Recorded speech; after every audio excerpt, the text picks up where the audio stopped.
Sandra Lewis wasn't one to draw attention.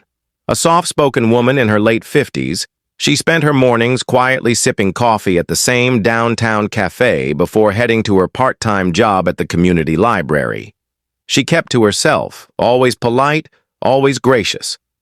Most people passed her by without a second glance, and that's how she liked it. She had raised her only son Marcus with discipline, love, and the quiet strength she inherited from her mother. He was away now, building his career far from the city that had never treated them quite right. This morning seemed no different. Sandra found her favorite seat by the window, her coffee warm between her hands. Outside, city life moved fast. But inside, everything felt calm, until it didn't.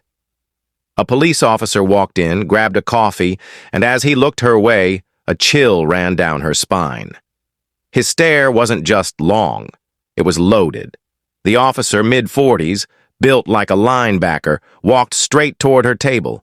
He didn't smile. He didn't nod. He just loomed. Sandra kept her eyes down, unsure why she was even a target. She'd done nothing, not a thing. "You always take this table?" he asked, voice low and sharp.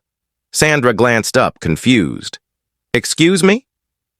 "Guess you think you own the place," he said, stepping closer, now towering over her. People nearby shifted uncomfortably, pretending not to watch. Sandra simply shook her head.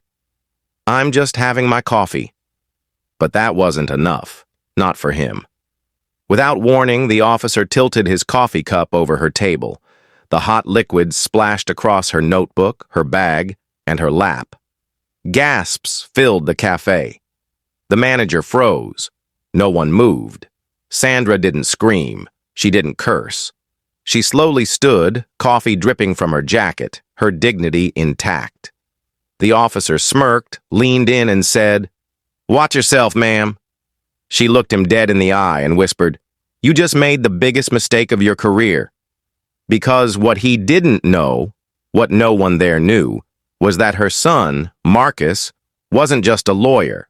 He was a civil rights attorney. And not just any attorney. He was headed to the Supreme Court next month for a landmark racial profiling case. And Sandra? She was no victim. She was the mother of the man who would make this cop regret ever laying eyes on her. Within 24 hours, Marcus Lewis was in that same cafe, reviewing surveillance footage with 2 reporters and a civil rights investigator. The video was crystal clear. The officer's badge was visible. The act, unprovoked and deliberate. Marcus didn't go on Twitter. He went to court. A formal complaint was filed. A lawsuit was launched.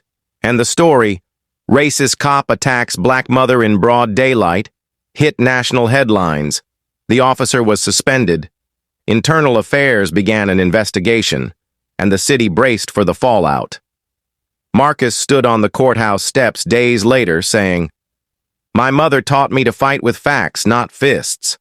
And I plan to fight until no black woman has to sip coffee in fear." It wasn't about revenge. It was about rewriting the rules, starting with justice. Sandra never returned to that cafe, not because she was afraid, but because she knew her silence had spoken louder than any scream ever could.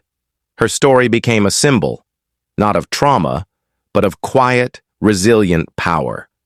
News anchors praised her calm, protesters carried signs with her face, and civil rights leaders called her a pillar of grace. Marcus's lawsuit resulted in a major settlement and forced the city to implement new anti-racism protocols in police conduct, especially in public spaces. The officer? He resigned under pressure, a career undone by a single cruel moment. But the real legacy wasn't in the courtroom. It was in the reminder that you never know who someone is, or who they've raised, especially when that someone fights back with truth and legacy on their side. A quiet black woman sat sipping her morning coffee when a police officer walked in and humiliated her for no reason. No warning, no explanation, just hot coffee spilled across her lap, and a smirk. But what that officer didn't know She wasn't just anybody. She was the mother of the civil rights lawyer who would take him and the system down. This is the story of racist cop pours coffee on a quiet black woman. He had no idea who she raised. Comment your city if you're watching. This could happen anywhere.